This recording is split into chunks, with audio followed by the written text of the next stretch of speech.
Hello, my name is Geraldine, and I'd like to welcome you to Colonel Allensworth State Historic Park.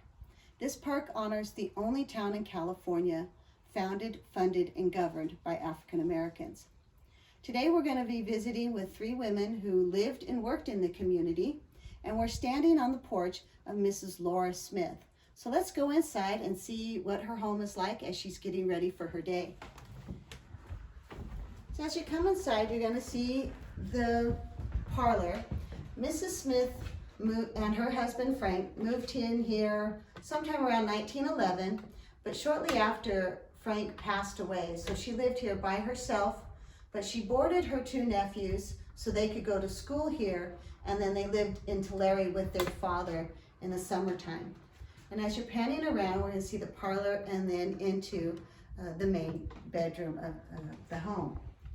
Now, the women of this community did a number of things. Mrs. Smith, she was on the cemetery board, the school board, and part of the Women's Improvement League. So she spent a lot of time socializing and being a part of the community, but also working in the home.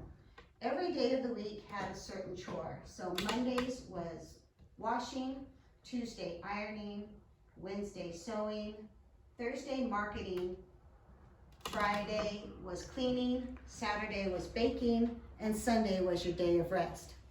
So as we move on into the dining area, we're looking at today as a Thursday, sometime in late August, so it's nice and warm outside. But the boys have gotten ready and are going to school, and Mrs. Smith is finishing up her morning chores so she could go off and do her marketing, or what we call shopping today. So while she's doing that, maybe she wanted to listen to a little bit of music. So what we have here is a Victrola. This is the iPod of the day. And there is no electricity in the community at this time, so we have to crank this up in order to get it to play some music. These are 78 records, and there is one song on each side, so you get a total of 2 songs per record. So here we go.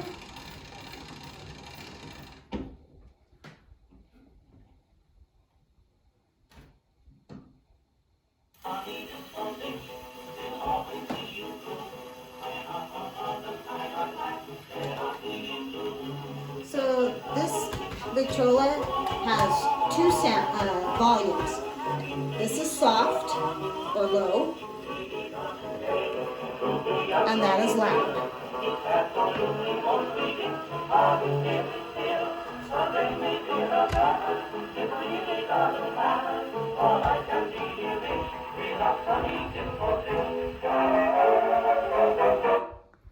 So she might be listening to that while she's finishing up her chores to go marketing. Now, marketing or shopping, there were 3 stores in this community, a couple general stores and a drugstore. So going out to the general store, let's move on into the kitchen, she could be picking up canned goods, serviceable items like sturdy clothing, or any other type of general things like that. But as you can kind of see on her wood burning stove, she has some vegetables. Mrs. Smith had quite a garden. She had a truck garden, they called it, where she actually sold vegetables out to the rest of the community besides using them for herself. She also might have had a chicken. Well, most likely she had chickens, like most everybody did, for the eggs and for the meat. And then every now and again, a hog or a cow would be butchered, and the meat would then be preserved or canned because, again, no electricity meant no refrigeration in the community. But going to the market, you could buy maybe some canned vegetables to supplement fruits, and even some items like you see on this cabinet here would all be at the market. So I would like to invite you to join us and Mrs. Smith as we head off and go shopping at our next store, which will meet up again at the general store. Hi, glad you're joining us again. Well, I mentioned earlier that we were going to the general store with Mrs. Smith, but we just missed her. She did a really quick errand there. So we're going to meet up with her again here. We're on the porch of the Gross drugstore.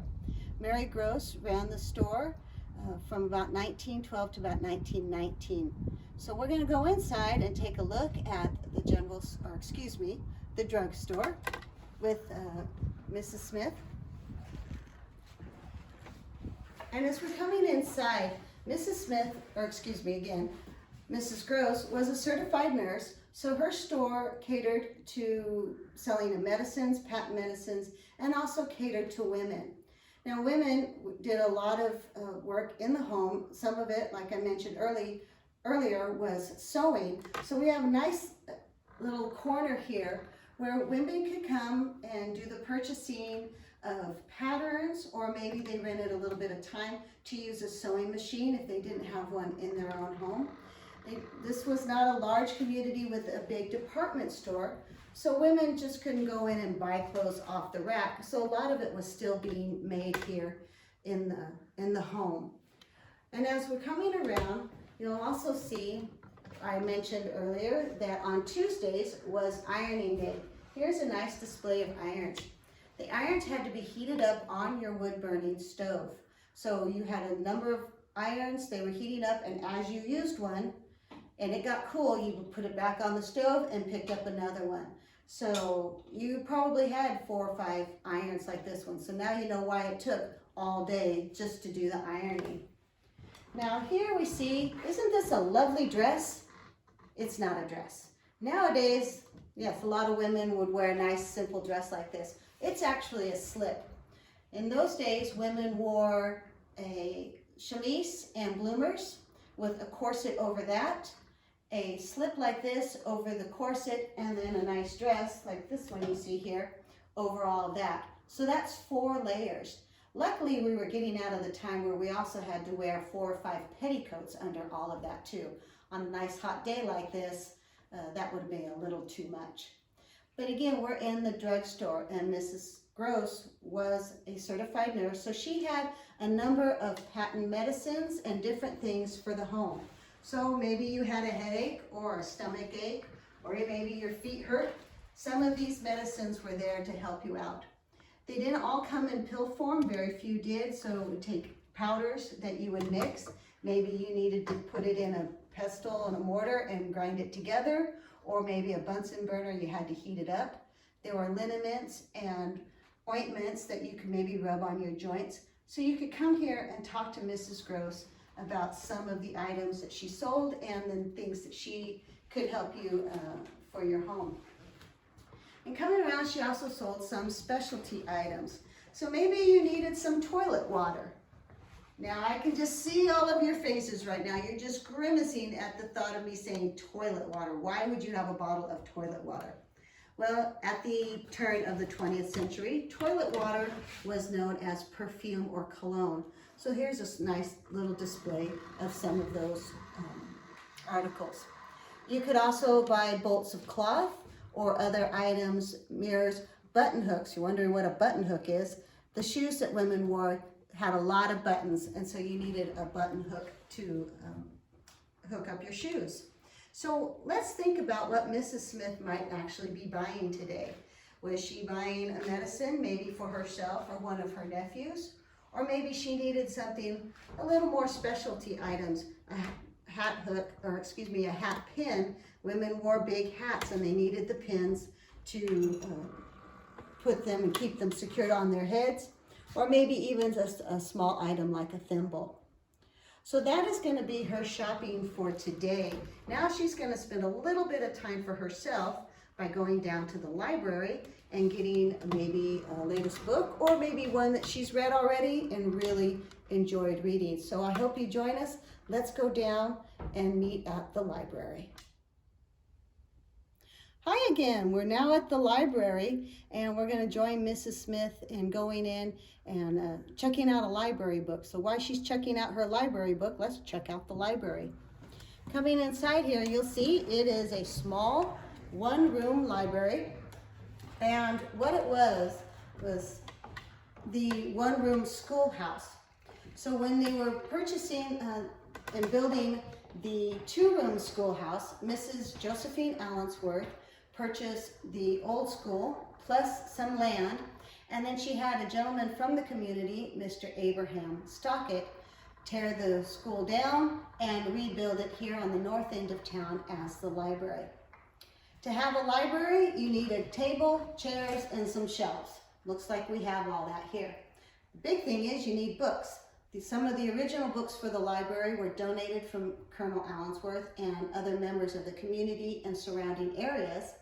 But in 1913, this library became part of the Tulare County Free Library System.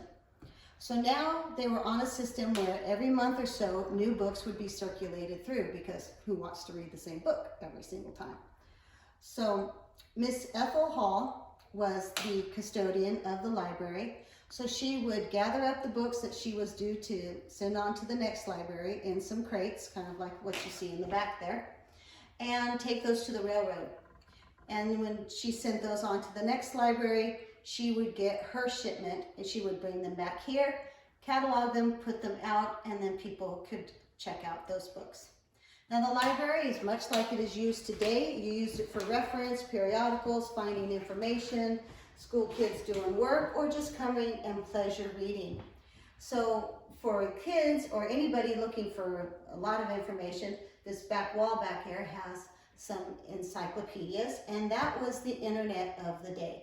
You went there to find out any information that you wanted. The other things, periodicals like newspapers and magazines, they would probably also stay here in the library. You could come here and read them, but you wouldn't take them home with you. And 1914 started World War I, so it was a lot of information for that. And you could come here and read those and keep up what was going on in the world and the war, which was called the Great War at the time. Now over here we have a dictionary. And this dictionary is 7,000 pages of words and information and supplement and everything you would need. The thing is this was published in about 1914, so there are a few words out there that we use today that would not be in this dictionary. Now, one word I'm thinking of is cell phone. Everybody has a cell phone, but you won't find the word cell phone here in this dictionary. The word cell is in here, and it is things, something that's made of all living things. But the other one, as you can see kind of panning on, is the telephone. And what those are pictures you're looking at is the receiver. You would hold that up to your ear and you could listen to whomever you were talking to. Now the page right next to it, you kind of see me pointing it out here, most of this page and a portion of this on the other side is dedicated to the telescope. So it shows you how much information was actually being used in this dictionary. But Mrs. Smith is here. She's here for more of a pleasure reading type of thing. So maybe she's going to come get some Charles Dickens or some other great author of the time and get those books that she could use for later reading. So the boys are just about out of school. Mrs. Smith has found the information and the books that she wanted. So she's going to head off home and we're going to join her heading home. And as the boys are getting their homework done and she's being able to read her book and before getting ready for supper and finishing off the rest of her day. So I'd like to thank you so much for joining us here at Colonel Allensworth State Historic Park, and I hope that you will come and visit us soon. Thank you.